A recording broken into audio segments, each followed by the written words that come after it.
আসসালামু আলাইকুম। চলে এলাম আজকে একটি ভর্তার রেসিপি নিয়ে জুম্মার দিনে। শুক্রবারে আমরা তো ভালো মন্দ খেয়ে থাকি। আজকে আমি ভর্তার ডে বানাচ্ছি। আমার ননাস যে গিফট করেছিল যেই ভর্তা বানানোর একটা পাতিল, সেটাতে আমি আজকে ভর্তা বানাবো। ১ম ভর্তা বানাচ্ছি, তাই এটাই দেখাচ্ছি। বিশেষ কিছু ভর্তা না, প্রথমে আমি আলু ভর্তা করার জন্য পেঁয়াজগুলো ভেজে নিয়েছি, মরিচ ভেজে নিয়েছি। সবাই জানেন আলু ভর্তা করতে। তো এটাতে আসলে খুবই ইজি হয়, এটাই দেখলাম। তারপর শেষে আমি সরিষা তেলটা মাখিয়ে নিচ্ছি আলু ভর্তায়। এতে কি হয়, আলু ভর্তার ঘ্রাণটা ভালো থাকে। এরপর আমি ডাল ভর্তা, মসুরের ডাল ভর্তা বানিয়ে নিচ্ছি। এটাও পেঁয়াজ ভাজা এবং শুকনো মরিচ অ্যাড করেছি। এরপর আমি চ্যাপা শুটকি ভর্তা বানাবো। রসুন, পেঁয়াজ এবং শুকনো মরিচ, কিছু কাঁচা মরিচ, এই সব কিছুই আমি ভালো মতো ভেজে নিয়েছি।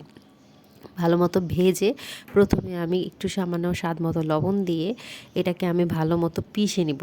একটা আপনারা দেখতে পাচ্ছেন একটা পিষার মতো, এটার সাথে আমার হাতে যেটা আছে সেটা দিয়ে আমি এটাকে ভর্তাগুলোকে বা রসুনগুলোকে ভালো মতো একদম পিষে নিচ্ছি। আর নিচে যেই খাঁচকাটা জিনিসগুলো আছে এই প্লেটটার উপরে, ওইটার জন্যই কিন্তু ভর্তাগুলো খুব মিহি হয়ে যায়।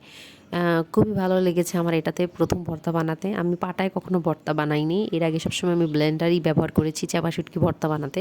কিন্তু এটা আমার জন্য খুবই কার্যকর একটা জিনিস বা কাজের উপযোগ্য একটা জিনিস আমি পেয়ে গিয়েছি। এরপর আমি স্বাদমতো লবণ দিলাম, দিয়ে আবার একটু মাখিয়ে নিব এবং আমি চাপা শুটকিগুলোকে একটু ভেজে নিয়েছিলাম হালকা তেলে। একটু ভেজে নিয়েছিলাম, তারপর হালকা একটু সরিষার তেল দিয়ে দিলাম, দিয়ে এটাকে আমি একদম ভালো মতো ঘুটে এটাকে ভেজে মাখিয়ে নিব বা বেটে নিব যেটা বলতে পারেন। ভালো মতো বেটে নিচ্ছি, একদম সব কিছু হয়ে গেল। দেখেন একদম মিক্সড হয়ে গিয়েছে, কাটা ভাবগুলো আর পাবেন না, কারণ এটা আমি একটু মচমচে করেই ভেজেছিলাম শুটকিটাকে।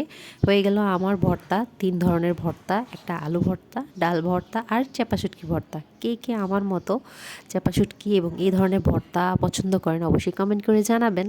আমার কিন্তু ভর্তা খুবই পছন্দ। ভর্তা হলে কিন্তু আমি বেশি ভাত খেতে পারি। আপনাদের কার কী অবস্থা অবশ্যই জানাবেন। ধন্যবাদ।